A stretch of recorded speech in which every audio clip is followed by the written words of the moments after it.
Si Bitcoin, hindi na tinag. Look at this, no? But we are still below the bear flag pattern. Okay? So, hindi pa lang, nag-hold lang siya dito sa area ng 80K. Nakakita tayo ng support dyan. I don't know if that's a strong support. Maybe because it's a psychological number. But sabi ko nga sa inyo kanina, ano ba sinasabi sa atin ng chart?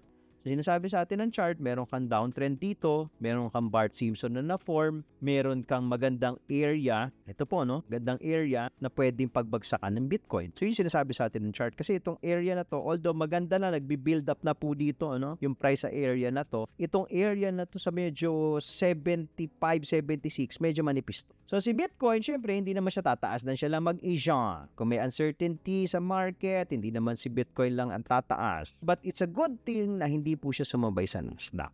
Okay na makakahinga tayo ng maluwag doon. So, I think may mga nagbubudega dito na insti sa area po na yan. Kaya po, ayaw tayo bumaba. And wala na rin gustong magbenta. Most likely, yung iba naka-huddle na. Sige, kung naipit naman sa 100, sige, huddle ko na lang. Yung iba naman, hindi na nagte-trade ng futures dahil sawa na sa liquidation. Nasa sideline. So, let's see. Ako po, hindi pa rin ako nagmamadali na bumili nitong Bitcoin na pumasok ulit.